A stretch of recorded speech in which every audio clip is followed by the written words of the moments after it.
வணக்கம். ராஜராஜன் வாசன் இந்திய மறுமலர்ச்சி இயக்கம். ராஜராஜன் தர்பார். நாட்டில் நடக்கும் நிகழ்ச்சிகள், பத்திரிகை செய்திகள் ஆகியவற்றை பற்றி என்னுடைய கருத்துக்களை மக்கள் மன்றத்தில் பகிர்ந்து கொள்ளும் இந்த நிகழ்ச்சி. இன்றைக்கு சமூக நலம் சார்ந்த சில தவறுகள் அங்கங்கே நடப்பதை பற்றி என்னுடைய கருத்துக்களை இங்கே பதிவிட விரும்புகிறேன். இது போன்ற சம்பவங்களை யார் கேட்பது அப்படிங்கிற ஒரு கேள்வி மக்கள் மனதில் எழும். அந்த கேள்வியை தான் இங்கே நான் கேட்க வேண்டும் என்று நினைக்கிறேன். சமீபத்தில் ஒரு செய்தி ஒன்று பார்த்தேன். அதாவது சென்னை கொல்கட்டா ஹைவே போகிற வழியில் அந்த மாதவரம் ஒட்டி ரெட்டை ஏரி என்ற ஒரு இடம் இருக்கிறது. 2 ஏரி, ஒரு ஏரி அந்த சாலை செல்வதால் ரெண்டாக பிரிக்கப்பட்டிருக்கிறது. அந்த ஏரியை தூர்வாரி அதை குடிநீருக்காக பயன்படுத்துவதாக ஒரு திட்டம் சில ஆண்டுகளாக நிலவி வருகிறது. ஆனால் அதை பற்றி எந்த அளவுக்கு அந்த திட்டம் செயல்படுத்த முடியும் என்ற சாத்தியக்கூறுகளை சரியாக ஆராயாமல் செய்யப்பட்டதாக ஒரு கருத்து எழுகிறது. ஆகவே அதை பற்றி இங்கே பேச விரும்புகிறேன். இதற்கு முன்னால் இந்த நீர்வளத்துறை ஒரு புதிய திட்டத்தை இப்போ கொண்டு வந்திருக்கிறாங்க. அது ஓரளவுக்கு பாராட்டக்கூடிய ஒரு திட்டம் என்று சொல்லலாம். அதாவது சென்னைக்கு குடிநீர் தேவைங்கிறது கிட்டத்தட்ட 1 TMC அளவுக்கு தேவைப்படுகிறது. அந்த குடிநீருக்கு இப்போ இருக்கிற மெயினாக பூண்டி, சோழவரம், ரெட் ஹில்ஸ் இதெல்லாம் இந்த ஏரியிலேருந்து எடுப்பாங்க. ஆனால் அங்கங்கே சில இடத்துல ஒரு ஏரிகள், பழைய குளங்கள், ஏரிகள் எல்லாம் இருந்து காணாமல் போன இடங்கள்லாம் நிறைய இருக்குது சென்னையை சுற்றி. அந்த இடங்கள் எல்லாத்தையும் நீர்வளத்துறை, மாநகராட்சி இதெல்லாம் ஒன்றா சேர்ந்து அந்த ஏரிகள் எல்லாம் தூர்வாரி ஆழப்படுத்தி அங்க இடத்துல மழை நீரை சேமிக்க முடியுமா அப்படிங்கிற ஒரு புது கண்ணோட்டத்தில் சில ஏரிகள் ஏற்கனவே சீரமைக்கப்பட்டுள்ளது. வேளச்சேரி சுற்றி இருக்கிற இடம், சில இடத்துல எல்லாம் அந்த மாதிரி நிறைய இடங்கள், பெரும்பெரு கண்டிகை, இந்த இடங்கள் எல்லாத்தையும் கூட நிறைய அதுக்காக முயற்சிகள் செய்யப்பட்டு சக்சஸ்ஃபுல்லாகவும் பண்ணியிருக்காங்க.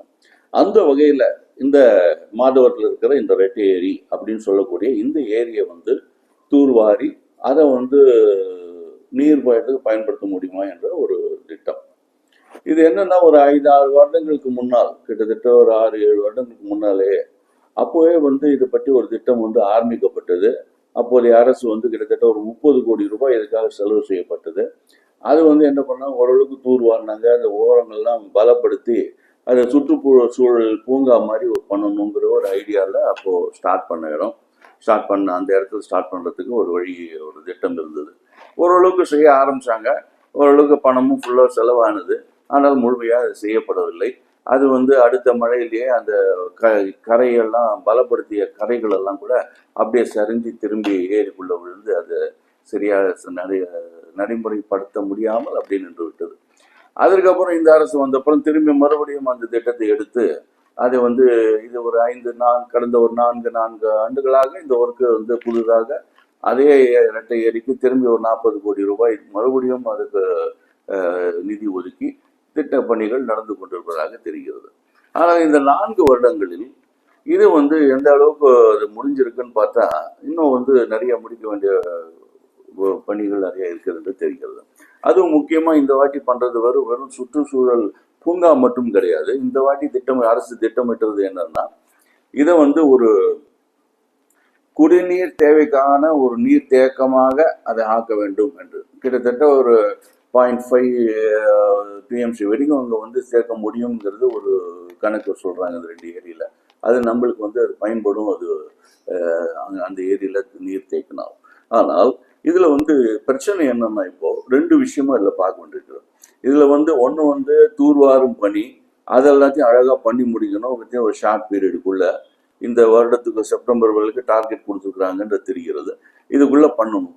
இதுல 2வது விஷயம் தான், அது குடிநீருக்காக பயன்படுத்தக்கூடிய என்றால் ஒன்று தூர்வாரி அதை ஆழப்படுத்தி நிறைய தண்ணீர் அங்கே இருக்கிற மாதிரி செய்யணும். 2வது அதை சுற்றி, அங்கதான் முக்கியமான விஷயம் இருக்குது, அதை சுற்றி இருக்க கட்டடங்கள், ஹாஸ்பிட்டல்ஸ், தொழிற்சாலைகள் இவையெல்லாம் நிறைய இருக்குது அந்த இடத்துல. அதெல்லாம் என்ன பண்றாங்க, அதோட கழிவு நீரெல்லாம் இந்த ஏரியில தான் கலந்துட்டு இருக்குது காலங்காலமா. அதுவும் இப்போ 5-6 வருடங்களுக்கு முன்னாடியே இந்த திட்டம் இருக்குன்னு சொல்லும் போது இத்தனை ஆண்டுகளாக அந்த கழிவு நீரை ஏன் கலக்க விடாமல் தடுப்பதற்காக ஒரு ஆயத்த பணிகளை ஏன் அந்த சம்பந்தப்பட்ட துறையோ இல்லை மெட்ரோ வாட்டர் ட்ரைனேஜ் போர்டோ இல்லை கார்பரேஷன் ஏன் செய்யவில்லை என்பதுதான் என்னுடைய முதல் கேள்வி.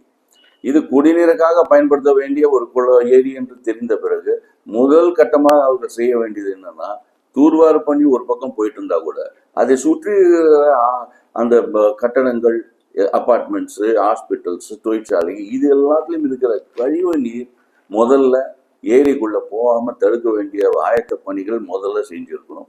அதுதான் இவங்களுடைய கடமை. ஆனால் அதை செய்யவில்லை. ஒரு 2 வருஷத்துக்கு முன்னாடி ஏதோ ஒரு நோட்டீஸ் கொடுத்துருக்காங்க, இந்த மாதிரி வந்து ட்ரைனேஜை வந்து ப்ராப்பர் ட்ரைனேஜில் கனெக்ட் பண்ணுங்க, இங்கே கனெக்ட் பண்ணக்கூடாதுன்னு. வெறும் நோட்டீஸ் மட்டும் கொடுத்துட்டு அந்த அதிகாரிகள் எல்லாம் அப்படியே உட்காந்துட்டு இருந்து, இல்லை வேற ஏதாவது அவங்க கிட்ட அந்த மக்கள் கிட்ட காசு வாங்கிட்டு அதை பற்றி கண்டுக்காம விட்டாங்களா என்னன்னு தெரியல. அது இதெல்லாம் வந்து அத்தனை கட்டடங்கள் அந்த ஏரியை சுற்றி இருக்கிறது. ஒரு ட்ரைனேஜ் இல்லாம அத்தனை பேர் எப்படி அங்க வசிக்க முடியும்? ஒரு அடிப்படை, ஒரு சாதாரண காமன் சென்ஸ் கொஸ்டின் அது. ஒரு இவங்களுக்கு நல்லாவே தெரியும், மெட்ரோ வாட்டருக்கு வந்து ட்ரைனேஜ் அவங்க யாரும் கனெக்ட் பண்ணல, அதுக்கு வேண்டிய அந்த கனெக்டிவிட்டி எல்லாம் அவங்க பண்ணலைங்கிறது நல்லா தெரியும். மெயின் ட்ரைனேஜில் அவங்க கனெக்ட் பண்ணியிருக்கணும். ஆனால் எந்த அப்பார்ட்மெண்ட்டும் இவங்களில் கனெக்ட் பண்ணாமல் பின்பக்கமாக ஏரியில் கொண்டு விட்டுருக்குறாங்க, அதுவும் தெரியும் அவங்களுக்கு. இப்படி இருக்கும்போது 2 வருஷமா மெட்ரோ வாட்டர் ட்ரைனேஜ் போர்டு என்ன பண்ணிட்டு இருந்தது? 2 வருஷம் 4 வருஷமாவே அதை பத்தி எந்த விதமான இதுவும் எப்போ ஒரு நோட்டீஸ் மட்டும் கொடுத்துட்டு அதோட அப்படியே விட்டுட்டா போதுமா? இல்லை அவங்க கிட்ட இருந்து காசு வாங்கிட்டு சைலண்டா இருக்கிறாங்களா? இன்னும் தெரியல. ஏன்னா இவங்க மக்களுக்கு வந்து ட்ரைனேஜ் போர்டில் அவங்ககிட்ட காசை கட்டி அவங்க பின்னாடி போய் அவங்ககிட்ட லஞ்சம் கொடுத்து அந்த ஒர்க்கை செய்யறதுக்கு பதில் பின்பக்கம் காவா வழியை அது இறக்கி விடுறது ரொம்ப சிம்பிள் வேலை. அதுதான் அவங்க மக்கள் செஞ்சுட்டு இருக்காங்க. இதுக்கு துணை போகும் அதிகாரிகள் யாரு? அதை சுற்றி பார்த்து கொண்டிருக்கிற நம்மளுடைய என்ன சொல்றது, மக்கள் பிரதிநிதிகள், கவுன்சிலர்ஸ் ஆகட்டும், எம்எல்ஏ ஆகட்டும், யாராக இருந்தாலும் சரி, அது முதல்ல கவனித்திருக்க வேண்டுமா? வேண்டியதல்லவா? அது முக்கியமா அது வந்து குடிநீருக்காக செய்ய வேண்டியது. இந்த திட்டம் அறிவிக்கப்பட்டவுடன் இந்த கழிவுநீர் கலப்பை வந்து தடுப்பதுதான் அவங்களுடைய முதல் வேலையாக இருந்திருக்க வேண்டும். இந்த கழிவு நீருக்கு பத்தி கொஞ்சம் கூட பாதர் பண்ணாம, அது வந்து கார்பரேஷனோட டியூட்டி, மெட்ரோ வாட்டர் டியூட்டின்றது நீர்வளத்துறை இப்போது ஒரு முடிவு எடுத்து நம்மளை பொறுத்த வரைக்கும் முடிச்சா போதும்னு சொல்லிட்டு அவங்க வந்து பண்ண போடுறதாக தெரிகிறது செய்தி. அப்படிதான் வருது. அதாவது ட்ரைனேஜ் போர்டும் வாட்டர் போர்டு ட்ரைனேஜ் போர்டு வந்து இந்த இந்த ட்ரைனேஜை ஸ்டாப் பண்ணுறதுக்கு எந்த விதமான ஆக்டிவிட்டி எடுக்கலைங்கிறது தெரிஞ்சு கூட நீர்வளத்துறை என்ன பண்ணுறாங்க, நம்ம வேலையை நம்ம முதல்ல முடிச்சுக்கலாம், அதாவது தூர்வாரி அந்த மழை நீரை சேகரிக்கிறத முதல்ல முடிச்சுக்கிட்டு இதை குடிநீருக்கு பயன்படுத்த முடியுமாங்கிறத பார்க்கலாம், அப்படி வந்து முடிச்சுட்டாங்க. இது வந்து என்ன சொல்றது, இருக்கிற மக்களுடைய பணத்தை வந்து சரியாக பயன்படுத்த வேண்டும். வெறும் மழை நீர் மட்டும் சேமித்தால் மட்டும் போதாது, அதுல வந்து இந்த அசுத்த நீர்கள்லாம் கலக்காமல் பார்த்து கொள்ள வேண்டியது முக்கியமான விஷயம்.